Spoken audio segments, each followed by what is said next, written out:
Are you tired of the typical libraries with conventional music that makes you feel meh? Introducing Leerecs.com, the music website made for and by minds like you.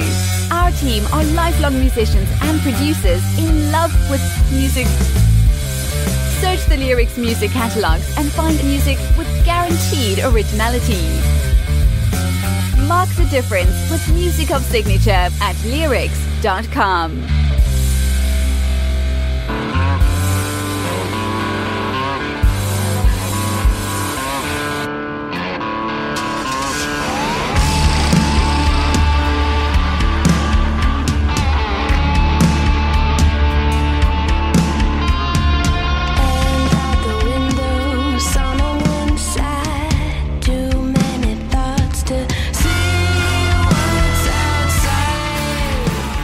Hello, and you will be wondering, this is Truck Driver by the band Tula Vera, and you will be wondering who's playing those awesome drums. And we have her actually here with us to talk with us. Margaret Marino, hi! How is it going? Hi. Hey! So tell us about this song, Truck Driver, and you're the drummer here in this band. You know, that's right. That sounds awesome. Really, really good intro. You know, tell us a little bit about yourself and your experience in this band. So I've been playing drums for 10 years in September. My style is definitely more in the rock, grunge style, obviously with other influences, jazz, Latin, pop, R&B, and so on. But my main thing is rock. And I'm really influenced by the rock drummers like Grohl. Obviously, Bonham was my number one. Zeppelin's one of my favorite bands. And I think it's really important to see non-males on drums and to demonstrate as much feminine, female, femme power as possible, especially for more of a heavy style of music. It's not as often that you see drummers who aren't cis men, for lack of a better word. So in my quest to become obviously more technically proficient, there's a lot of worth in representing a group that's not as much represented in the drum world. Absolutely. These are, you know, these are as powerful drums as they could be, and really good arrangements. And I can just but agree with you 100%. Claire, the person singing, they wrote that song, and oh man, I remember getting the demo for that. It was like maybe November 2018. We all in the band, we got that demo, and I loved the song immediately. I could envision like these really, really heavy drum sounds, and I was getting a lot of images of being in like Texas, Arizona, New Mexico, driving in like a desert. There's no end in sight. Yeah. And I even told our engineer/producer, Doug Gallo, I was like, dude, you got to make me sound like a 400-pound truck driver playing this drum kit. And he really, really did that. That's one of my favorite songs that Claire has written, and I'm really lucky to work with some great songwriters who write great stuff and let me do whatever I want on drums. So I really love that. Absolutely, no, this is fantastic. And you know, Tula Vera, this is your band, and why don't you tell us about the rest of the members and a little bit about them, your experience playing, like you were saying, being one more contributor to the sound and to the songs. Tell us about that. Definitely. So Claire and Dylan, the singers, both of them play guitar, and they're the founding members of the band. I met them when we were all at the School of Rock in Montclair many, many moons ago. I met Claire when they were in 6th grade. I was in 8th grade, so this is about 2013. And I met Dylan 2 years later. So they started the band in 2015. They had another drummer. It was a 3-piece. One vocalist, one guitar, and drums. And I had actually seen them several times before I was even ever in the band. And I remember always liking their music. I always enjoyed their set. And I knew that, you know, even though they were such a new group, that they were definitely going to, you know, go somewhere locally and get a lot of experience playing. So about a year later, I asked Dylan and Claire to come over to my house just to hang out. So this was 2016 in the summer. Dylan and I had just graduated high school at this point. Claire was still in high school, 2 years younger than us. And they had mentioned that their original drummer had left the band. You know, nothing bad happened. They just decided to part ways. Mm-hmm. And they were a little worried because they needed a drummer. And I said, well, what about me? And they were like, great, let's do it. And nice. Since then, I've been with them. I remember that was July 12th of 2016. I remember that date. It was, I don't know why I remembered it, but I guess it's because it's become such a big part of my life. A memorable moment, yeah. Our...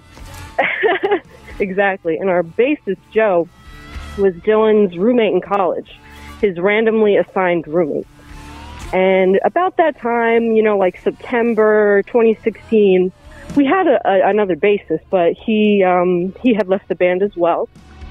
So Dylan found his roommate, Joe played drums, and he played trombone. Mostly trombone. Okay. So Dylan figured, I could teach this guy bass. Why not? We really need one. Doesn't work out. And from there, Dylan taught Joe bass, and he's been with us ever since. Awesome. That's a great story. Oh, yeah.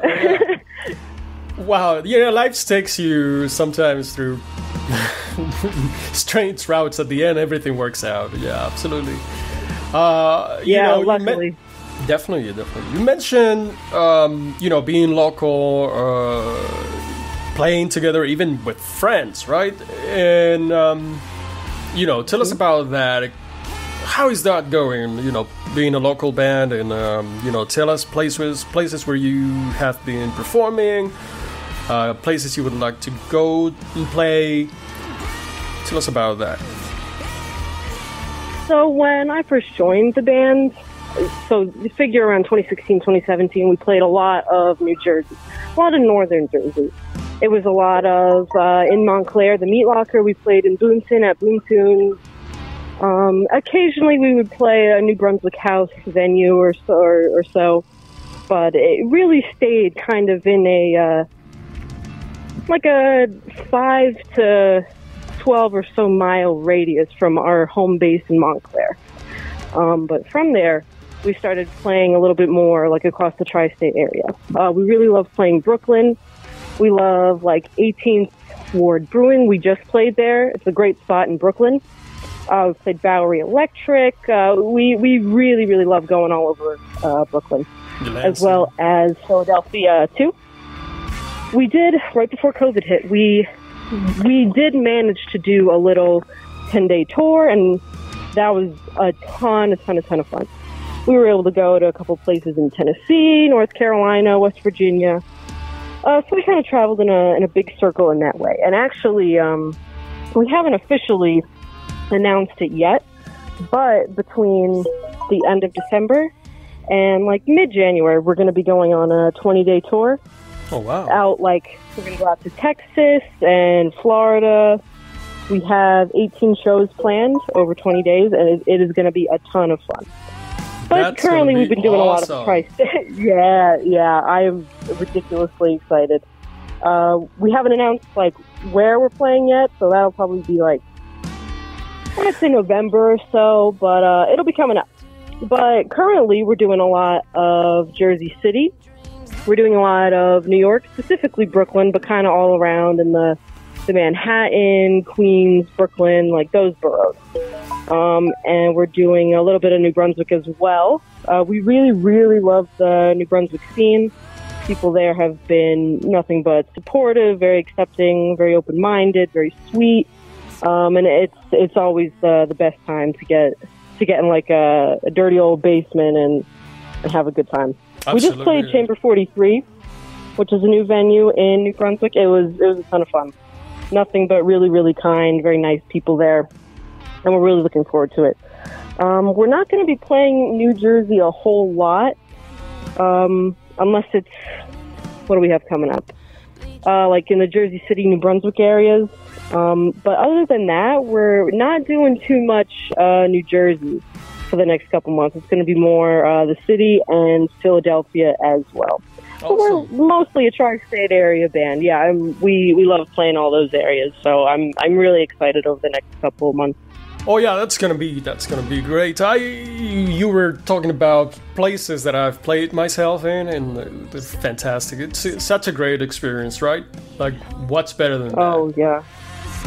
When we did our 10-day tour, like on day 5, we were all getting sad because we're like, oh my god, it's half over. We didn't want it to end, so it was. It's been great planning this winter tour, and hopefully next summer we're able to do. We've like kind of started planning. Like I've got like some bands lined up with some venues, but hopefully we're able to do a little bit longer next summer. Trying to hit the whole U.S. That's the goal. Oh wow, we'll fantastic! Can, so nationally, we can do it, going national. Oh yeah, and we're gonna try for Canada and Mexico as well. Will it happen? I mean, I hope with enough planning, but that's the goal. And if that's the goal, then even if we don't succeed, at least we'll get a fun experience out of it. Even if it's, it only ends up being another 3-week run or something like that. Most definitely. There's a will, there's a way. Exactly. Exactly.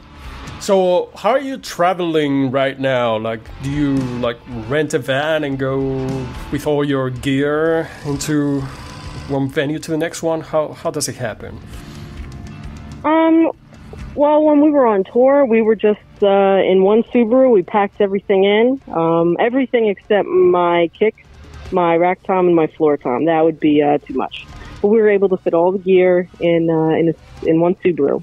For our more local gigs, like in the tri-state area, we're able again to just fit everything in the cars. Awesome. So luckily, it's been pretty easy. Yeah, but if anyone wants to donate a nice little van for us to use in December and January, that'd be great. But if not, we're gonna make the Subaru work again. Absolutely, done it before, we'll do it again. Absolutely, you will. Awesome.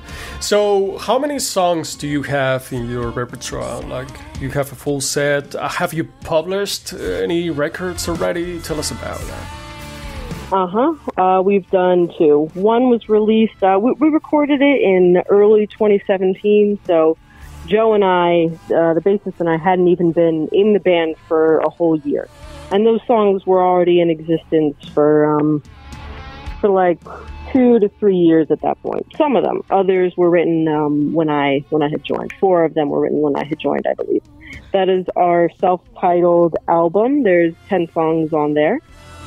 And then we have our most recent release, which was August 7th, or now I'm forgetting, 7th or 8th, I believe. It was in 2020. Okay. And that is called Again and Again. And I'm really, really, really proud of that album.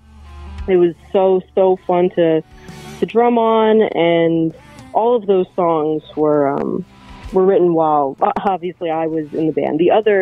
With the other album, I think 6 of them were written with the old drummer. So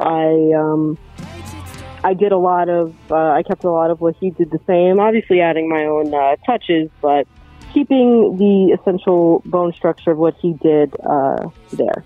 But for Again and Again, that's all me. It's all me. I was there for the conception, the writing, all of that for the song.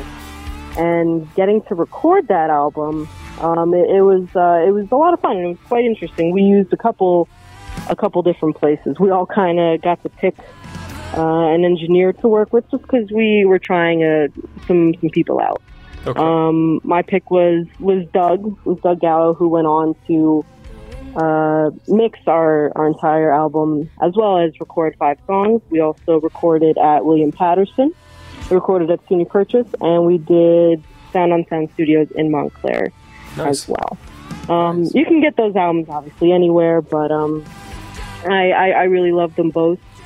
I have a really, really, really big love, especially for the one that came out in August of 2020, Again and Again.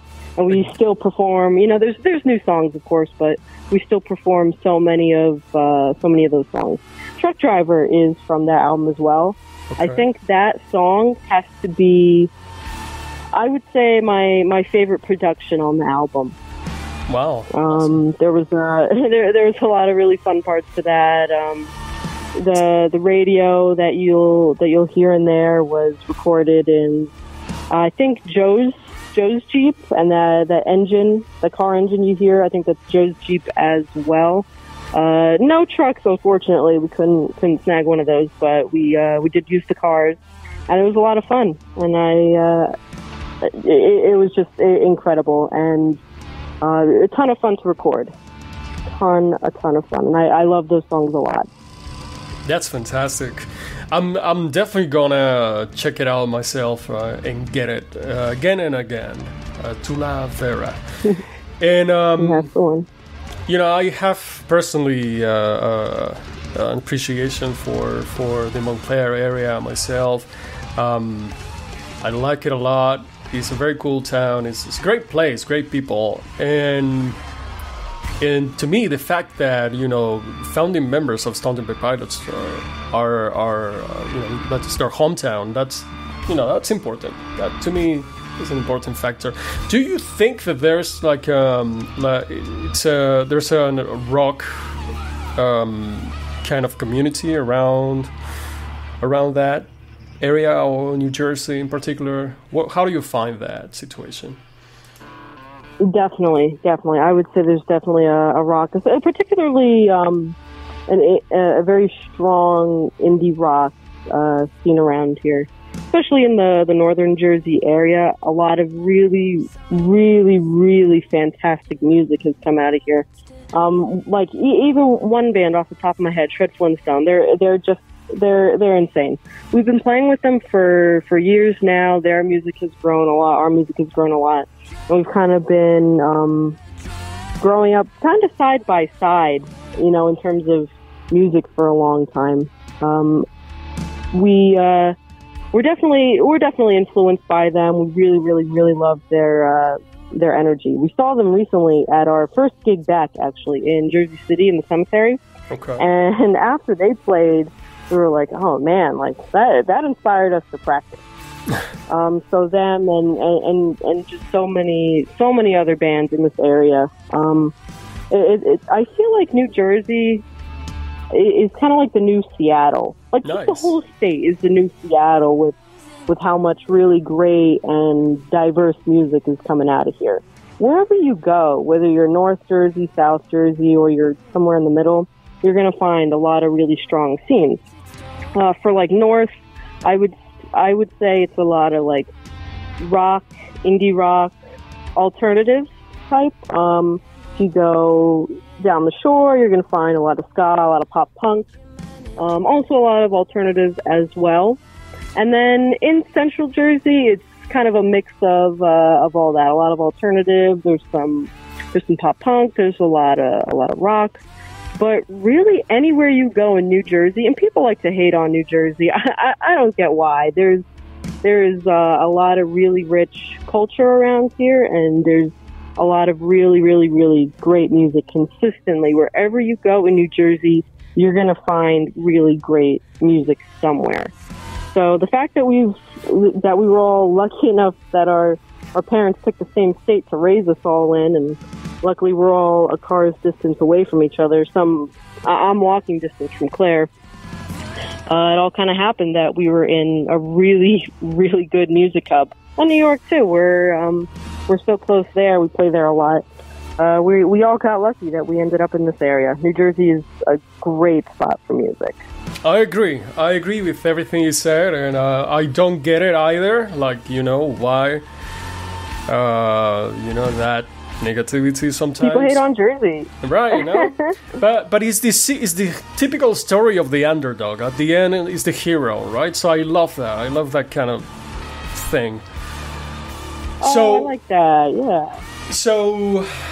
So Margaret, you know, we talked about your experience in the band and you know how you come together, but you personally, as a contributor, as a you know, instrumental component of a rock band, what do you think would be your mission, and what if you had to send a message to the younger you, your version of yourself, what would that be? Oh man, a younger version of myself. Oh wow. Well, in my band, I'm very fortunate and very happy that the two main songwriters, they just let me do whatever I want on drums, and I really love that. Even besides, you know, technical proficiency or anything like that, I think my overall message is to demonstrate femme power. There are a lot of, and luckily I haven't encountered all too much of this because we're in a very good area, but certainly traveling, there were moments where people were a little bit more outright with sexism and assumptions made about me because of what they think of my gender. A lot of those stereotypes were pushed upon me. So I'm really, oh yeah. So in the way that I present myself, which is quite feminine, and I like presenting that way. Certainly, no one's making me do that. But I think it's very important to have a very feminine, female or femme, specifically non-male representation playing drums, particularly in a more hard rock, kind of heavier genre. I think it's extremely important.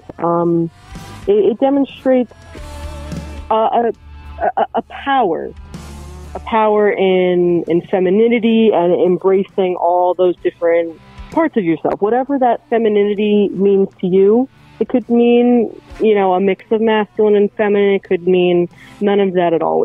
Embracing that femme power, that femme energy, and showcasing how not only emotionally strong, but how physically strong too it can be. My drumming, I guess in my opinion, it makes a presence. I try to keep it, certainly with my rock influences like the Bonhams and the Grolls. It's a driving force.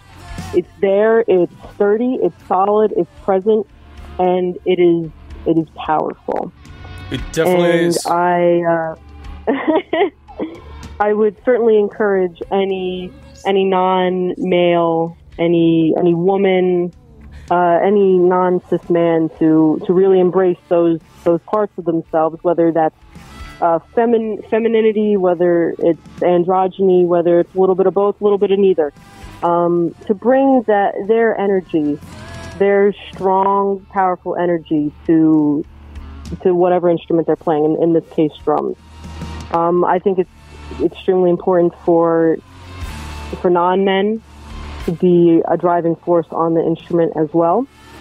And I would definitely encourage all femmes of any gender from anywhere to just do the darn thing, especially on drums. I'm biased. I've been playing for 10 years. That's the instrument for me. But I think it would be really, really great to see more representation and to show that you can be feminine, you can be girly, you can present however the heck you want, and you can still be extraordinarily powerful. You can be a force that goes against, or not goes against. We obviously love our male drumming companions, but that, how can you say that that goes along with them. Not rivals, but is just as powerful, just as strong, and just as present as any masculine force could be, or as any other force could be. Awesome. Fantastic conversation with Margaret Marino from the band Tula Vera.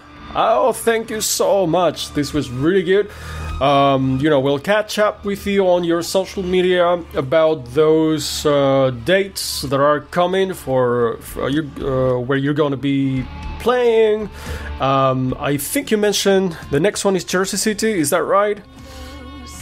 Our next one is this Saturday, the 4th. Well, depending on when this comes out. It'll be Saturday, September 4th at the Rockaway Community Center.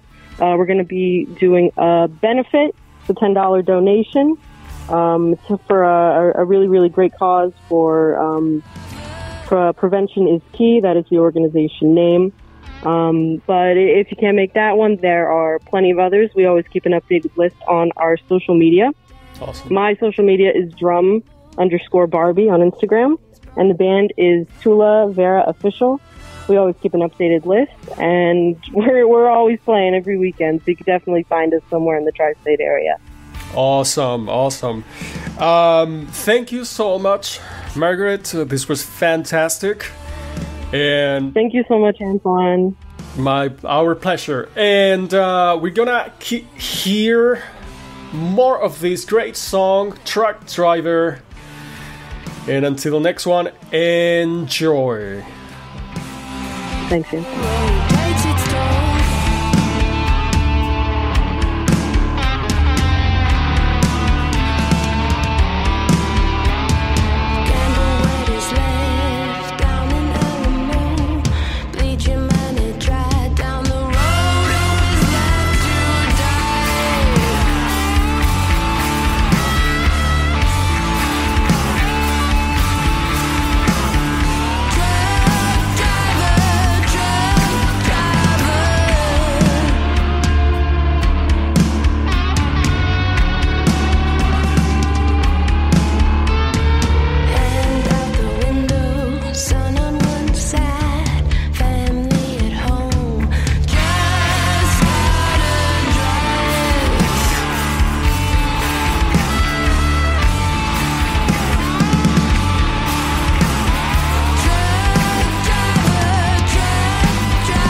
of the typical libraries with conventional music that makes you feel meh.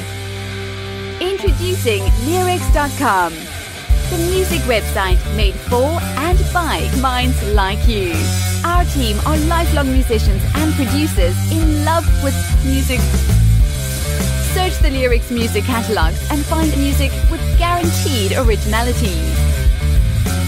Mark the difference with music of signature at Leerecs.com.